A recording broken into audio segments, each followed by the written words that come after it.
Hello guys, it's Komal Thakur and you are watching learning place 23। तो guys, आज हम discuss करेंगे कंप्यूटर नेटवर्किंग में जो इंपॉर्टेंट क्वेश्चंस रहते हैं आपके एग्जाम के पॉइंट ऑफ व्यू से, उनको आज हम डिस्कस करेंगे। So there is our first question. What is the maximum length of cable segment in 100 base TX internet network? कि जो हमारा 100 बेस इथरनेट केबल है उसमें उसके जो सेगमेंट है, सेगमेंट की लेंथ कितनी रहती है? तो लेंथ रहती है यहाँ पे 100 मीटर। अब देखिए, जो हमारी नेटवर्किंग की जाती है वो दो तरीके से की जाती है, एक तो गाइडेड और दूसरी अनगाइडेड। गाइडेड में क्या होता है, जहाँ पे हम through to ethernet cable connectivity करते हैं, या फिर दूसरा अनगाइडेड जिसमें जिगबी, ब्लूटूथ या फिर हमारा वाईफाई के साथ जहाँ पे इंटरकनेक्टिविटी देते हैं हम सिस्टम्स की। तो यहाँ पे क्वेश्चन क्या पूछा हुआ इन्होंने कि कहते हैं लैन लैन में अगर जब हम यूज़ कर रहे हैं एथरनेट को, तो मैक्सिमम जो केबल सेगमेंट की लेंथ है वो कितनी हो सकती है? तो यहाँ पे 100 मीटर लेंथ हो सकती है, 100 मीटर से ज़्यादा लेंथ नहीं होती है यहाँ पे। Okay, now second question second question, which protocol is used for email communication over the internet? Internet के ऊपर जब आप कोई कम्युनिकेशन कर रहे हो, ईमेल के साथ कम्युनिकेशन कर रहे हो, तो कौन सी प्रोटोकॉल है जो कि कंपलसरी है इनमें से? तो इनमें से कंपलसरी है SMTP, simple mail transfer protocol. अगर आपकी SMTP नहीं है तो हमारी मेल ना तो रिसीव होगी और ना ही सेंड होगी यहाँ से। ओके, नेक्स्ट हमारा FTP फाइल ट्रांसफ़र प्रोटोकॉल है, और HTTP हाइपरटेक्स्ट ट्रांसमिशन प्रोटोकॉल और ट्रांसमिशन कंट्रोल प्रोटोकॉल है। तो इसमें से जो हमारा फर्स्ट है that is the correct answer. Then next question, which of the following is a network device that used to connect different network segment together? आप कहते हैं कि अलग अलग जो सेगमेंट बने हुए हैं नेटवर्क के, इनको आपस में जोड़ने वाले डिवाइस को क्या बोला जाता है? अब ये अलग अलग डिवाइसेस, यहाँ पे अलग अलग सेगमेंट यहाँ बने हुए हैं नेटवर्क के, तो इनको जोड़ने के लिए जो डिवाइस यूज़ होता है दैट इज़ राउटर। राउटर के साथ डिफरेंट सेगमेंट को आपस में जोड़ा जाता है। ओके, तो C is the answer.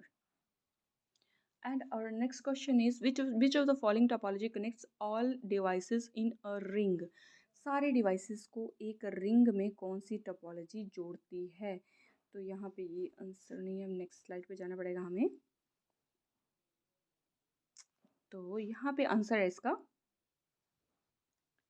C is answer. कि जितने भी आपने अलग अलग डिवाइसेस लगाए हुए हैं अपने नेटवर्क के अंदर, उसको एक रिंग में आपको जोड़ने के लिए, यहाँ पे सपोज आपने इसको एज अ सर्वर बना दिया है, तो बाकी डिवाइसेस को आप एज अ रिंग जोड़ेंगे। मतलब रिंग जैसी, रिंग का मतलब यहाँ पे वो गोल नहीं है, रिंग का मतलब है कि जहाँ से डिवाइस शुरू होता है एंड भी उसी डिवाइस पे होता है। जैसे यहाँ से शुरू हो रहा है और first device second third fourth और फिर साइकिल बना के फर्स्ट वाले को पॉइंट कर रहा है, वो इसलिए इसको रिंग बोला गया है। Okay, then the next question is, which of the following protocol use to secure communication over the internet? अब देखिए, इंटरनेट के ऊपर आप कम्युनिकेशन करते हैं तो HTTP आपको अमूमन देखा हुआ मिल जाता है, हाइपर टेक्स्ट ट्रांसमिशन प्रोटोकॉल, जो कि एक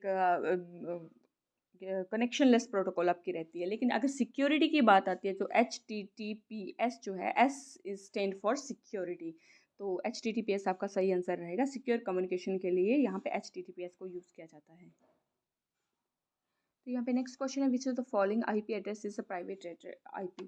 तो इसमें से सभी जो है हमारे एज अ प्राइवेट एड्रेस हैं IP के, तो D is the right answer. Next question क्या कहता है, which of the following is the protocol use to resolving domain name into IP address? कि जो डोमेन नेम है उसको IP एड्रेस में रिजॉल्व करने के लिए कौन सी प्रोटोकॉल यूज होती है? तो यहाँ पे प्रोटोकॉल यूज होती है ARP। ARP का फुल फॉर्म रहता है address resolution protocol. Address resolution protocol इसको बोला जाता है। और इसका काम क्या रहता है गाइस, कि जो हमारे IP एड्रेस में चेंज करता है ये डोमेन नेम। अब डोमेन नेम क्या है? जैसे आप कहते हैं www.nilex.gov.in, ये this is a domain name. अब इसको चेंज किया जाएगा हमारा IP एड्रेस में। सपोज IP एड्रेस आपको पता है 4 आउट एक्ट्स में इसको डिवाइड किया जाता है IP एड्रेस को। तो हमारे जो URL है, URL को इस फॉर्म में चेंज करने के लिए ARP यूज़ होता है, एड्रेस रेजोल्यूशन प्रोटोकॉल यूज़ होती है यहाँ पे।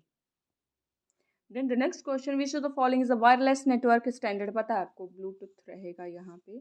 जो वायरलेस है। इथरनेट आपका क्या होता है, गाइडेड है, वायर का ही एक नाम इथरनेट है, केबल को इथरनेट बोला जाता है। तो Bluetooth is the answer. Question number 8. Which of the following device used to connect a computer to a network using wireless connection? अब कंप्यूटर को नेटवर्क के साथ जब भी जोड़ना है तो उसमें यूज़ किया जाता है आपका डिवाइस राउटर। ठीक है, जब भी नेटवर्क को सिस्टम के साथ जोड़ना, किसी भी कंप्यूटर को नेटवर्क के साथ जोड़ते हैं तो राउटर वहाँ पे क्या है, एक इम्पॉर्टेंट पार्ट रहता है। Then the question, which of the following is a protocol used for remote access to a network? अब देखिए, रिमोट असेस से आप किसको, सिस्टम को असेस करने के लिए आप टेलनेट को यूज़ करते हैं। इसका फुल फॉर्म रहता है टेली कम्युनिकेशन नेटवर्क। अब टेलनेट का काम क्या होता है, जैसे एक सिस्टम से आपने दूसरे सिस्टम को असेस करना है। एक सिस्टम से इट मीन्स कि आप दिल्ली में बैठे हो तो दिल्ली से आपको मुंबई में अपने सिस्टम को असेस करना है, तो यहाँ पे एक एनी डेस्क या फिर कोई और तरह के डिवाइसेस के साथ क्या करेंगे, आप इसका लॉगिन दूसरे सिस्टम में करेंगे और सेम सिस्टम आपका ऑपरेट हो सकता है इस सिस्टम में। ठीक है, तो कोई भी ऑडियो वीडियो फाइल आपकी पड़ी हुई है तो वो आप एक्सचेंज कर सकते हो, इस सिस्टम को आप ऑपरेट कर सकते हो उस लॉगिन के साथ। तो उस टेक्निक को बोला जाता है टेली कम्युनिकेशन नेटवर्क। गाइस, अगर आपको वीडियो ठीक लगा है, सही लगा है, नॉलेजेबल लगा है तो प्लीज़ लाइक करें, शेयर करें and continue watching the videos. Thank you very much.